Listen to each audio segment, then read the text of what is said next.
আসসালামু আলাইকুম।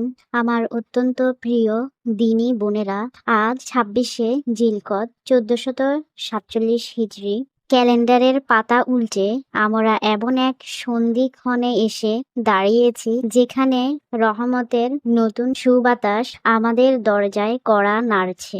রমজান বিদায় নেওয়ার পর আমরা হয়তো অনেকেই আবার দুনিয়ার ব্যস্ততায় হারিয়ে গিয়েছি। হয়তো আমাদের সেই ইবাদতের জোশ, চোখের পানি কিছুটা হলেও শুকিয়ে গিয়েছে। আমরা কি ভেবেছিলাম আল্লাহ আমাদের আবার সুযোগ দেবেন? হ্যাঁ বোনেরা, আমাদের রব অত্যন্ত দয়াময়। তিনি আমাদের জন্য বছরের শ্রেষ্ঠ দিনগুলো আবার ফিরিয়ে দিচ্ছেন। জিলহজ মাসের সেই বরকতময় প্রথম 10টি দিন আমাদের খুব কাছে। একটু ভাবুন তো, সেই তপ্ত মরুভূমির কথা। আজ থেকে হাজার হাজার বছর আগে, যখন কোনো প্রযুক্তি ছিল না, কোনো আধুনিক বাহন ছিল না, ধু ধু মরুভূমির বুক ছিঁড়ে একটি কাফেলা এগিয়ে চলেছে। তাদের কণ্ঠে একটাই সুর, লাব্বাইক আল্লাহুম্মা লাব্বাইক। তারা তাদের ঘর বাড়ি পরিবার আরামায়েশ সব ত্যাগ করে শুধু রবের ডাকে সাড়া দিতে বেরিয়েছেন। তাদের ধুলোমলিন চেহারা, ক্লান্ত শরীর, কিন্তু হৃদয়ে এক অদ্ভুত প্রশান্তি। এই যে হজের ব্যাকুলতা, এই যে ইব্রাহিম আলাইহি ওয়াসাল্লামের সুন্নাহ, এই সব কিছুই মিশে আছে এই জিলহজ মাসের পরতে পরতে। প্রিয় বোনেরা, আমরা হয়তো এই বছর মক্কায় যেতে পারিনি, আমরা হয়তো সেই কাফেলার অংশ হতে পারিনি, কিন্তু আল্লাহ তাআলা কি আমাদের বঞ্চিত করবেন? না, কখনোই না। আল্লাহ তাআলা এই 10টি দিনকে এত মর্যাদা দিয়েছেন যে ঘরে বসেও আমরা সেই হজের সওয়াব, সেই ক্ষমার নসিব পেতে পারি। আজকের এই ভিডিওতে আমরা আলোচনা করব কেন এই দিনগুলো বছরের অন্য যে কোনো দিনের চেয়ে শ্রেষ্ঠ। জিলহজ মাসের চাঁদ দেখার পর এমন একটি বিশেষ আমল আছে যা আপনার সারা বছরের আমলনামাকে পাল্টে দিতে পারে। তাই পুরো ভিডিওটি অত্যন্ত মনোযোগ দিয়ে শেষ পর্যন্ত দেখুন। সূরা ফজরের কসম। আল্লাহ তাআলা পবিত্র কোরআনে ইরশাদ করেছেন, ওয়াল ফাজরি ওয়ালায়ালিন আশরি, অর্থাৎ শপথ ভোরের এবং শপথ 10 রাতের। মুফাসসিরিনে কেরাম এবং হানাফি মাযহাবের প্রাজ্ঞ আলেমগণ একমত যে এখানে 10 রাত বলতে জিলহজ মাসের প্রথম 10 রাতকেই বোঝানো হয়েছে। একটু চিন্তা করুন বোনেরা, আল্লাহ তাআলা যখন কোনো কিছুর কসম খান তখন তার গুরুত্ব কতটুকু হয়। আল্লাহ তো মহান, তার কথার চেয়ে বড় কোনো সত্য নেই। তবুও তিনি যখন কোনো শপথ করেন, তিনি তখন আমাদের মনোযোগ আকর্ষণ করতে চান। তিনি চান আমরা যেন এই সময়টুকুর মূল্য বুঝি। আইয়ামে মালুমাত। কোরআনে আল্লাহ বলেছেন আইয়ামে মালুমাত বা নির্দিষ্ট দিন সমূহ। এই দিনগুলোতে আল্লাহর জিকির করার বিশেষ নির্দেশ দেওয়া হয়েছে। এই দিনগুলো হলো জিলহজের প্রথম 10 দিন। এই মাসটি ত্যাগের মাস। এই মাসটি আমাদের মনে করিয়ে দেয় হযরত ইব্রাহিম আলাইহি ওয়াসাল্লামের সেই কঠিন পরীক্ষার কথা। বৃদ্ধ বয়সে পাওয়া কলিজার টুকরো সন্তান ইসমাইল আলাইহিস সালামকে আল্লাহর রাহে কোরবানি করার নির্দেশ। একজন মা হিসেবে একটু ভাবুন তো মা হাজেরা রাদিয়াল্লাহু তাআলা আনহার কথা। যখন তিনি জানলেন তার সন্তানকে জবেহ করা হবে আল্লাহর আদেশে, তিনি কি বিচলিত হয়েছিলেন? না, তিনি বলেছিলেন, আল্লাহ যদি আদেশ করে থাকেন তবে তিনি আমাদের ধ্বংস করবেন না। বোনেরা, আমাদের জীবনেও অনেক পরীক্ষা আসে, কখনো অভাব, কখনো অসুস্থতা, কখনো সন্তানের অবাধ্যতা। মা হাজেরার সেই তাওয়াক্কুল বা আল্লাহর উপর ভরসা আজ আমাদের এই জিলহজ মাসে নতুন করে শিখতে হবে। এই 10টি দিন শুধু উপবাস থাকার বা পশু জবেহ করার দিন নয়, বরং নিজের নফসকে বা ভেতরের পশুকে জবেহ করার দিন। প্রিয় বোনেরা, আলোচনার এই পর্যায়ে আপনাদের কাছে একটি অনুরোধ। আমরা নারীরা অনেক সময় দ্বীনি কথা প্রচারের সুযোগ পাই না। এই ভিডিওটি শেয়ার করে আপনি অন্য এক বোনকে জিলহজ মাসের জন্য তৈরি হতে সাহায্য করতে পারেন। নিচে কমেন্ট করে জানান জিলহজ মাসের প্রথম 10 দিন ইবাদতের জন্য আপনি কি কি পরিকল্পনা করেছেন। জিলহজ মাসের 10টি ফজিলত। 1. বছরের শ্রেষ্ঠ দিন। রাসূলুল্লাহ সাল্লাল্লাহু আলাইহি ওয়াসাল্লাম বলেছেন, জিলহজের প্রথম 10 দিনের ইবাদত আল্লাহর কাছে যতটা প্রিয়, অন্য কোনো দিনের ইবাদত ততটা প্রিয় নয়। সাহাবীগণ প্রশ্ন করলেন, হে আল্লাহর রাসূল, জিলহজ জিহাদের চেয়েও কি উত্তম?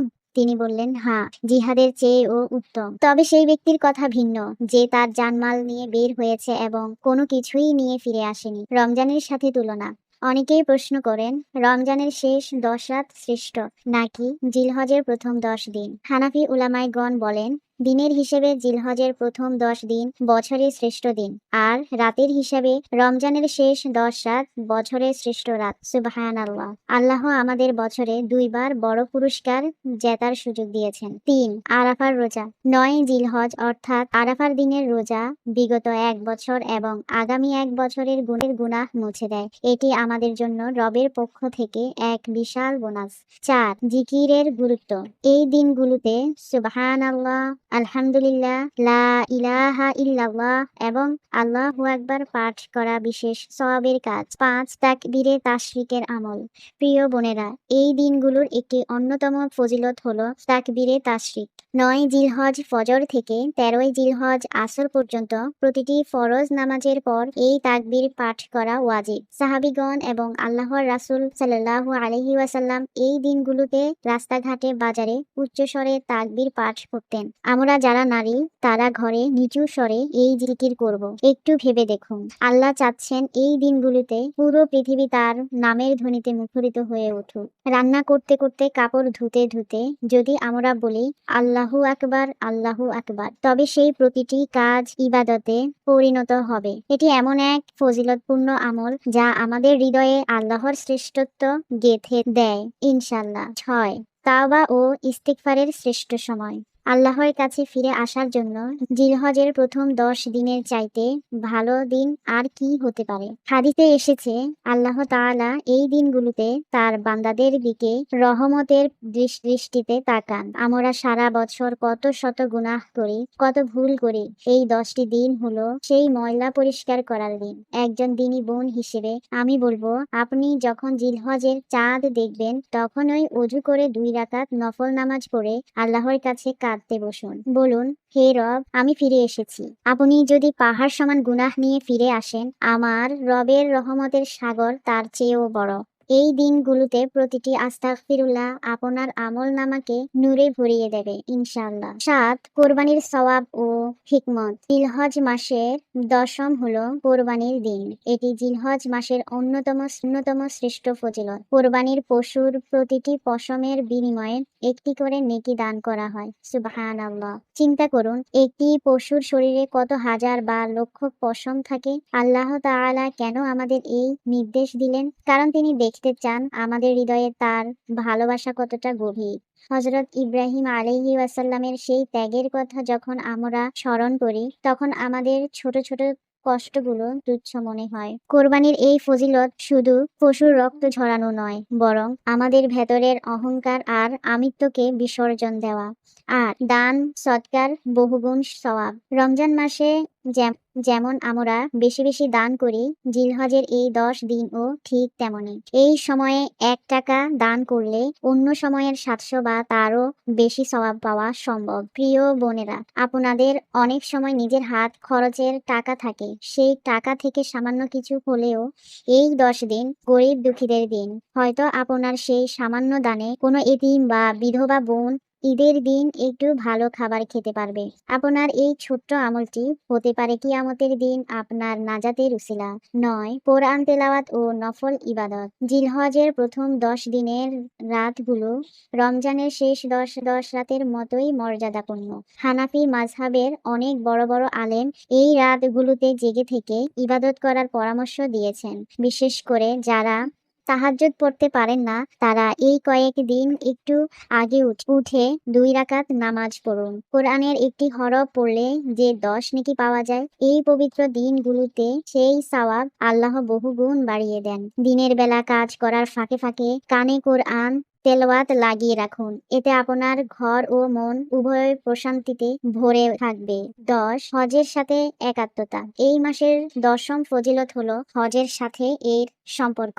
যদিও আমরা হজে নেই, কিন্তু যখন আমরা জিলহজের চাঁদ দেখি, চুল নখ কাটাকাটি থেকে বিরত থাকি এবং যদিও আমরা হজে নেই, কিন্তু যখন আমরা জিলহজের চাঁদ দেখে চুল নখ কাটাকাটি থেকে বিরত থাকি এবং আরাফার দিনে রোজা রাখি, তখন আমরা আধ্যাত্মিকভাবে মক্কায় অবস্থানরত হাজী সাহেবদের সাথে যুক্ত হয়ে যাই। এটি আল্লাহর এক অপূর্ব নিয়ামত। তিনি চান না যে তার কোনো বান্দা বঞ্চিত থাকুক। আপনি যখন ঘরে বসে রবের জিকির করছেন, ফেরেশতারা আপনার নাম সেই হাজী সাহেবদের কাতারে লিখে দেবেন যারা রবের সন্তুষ্টি খুঁজছে।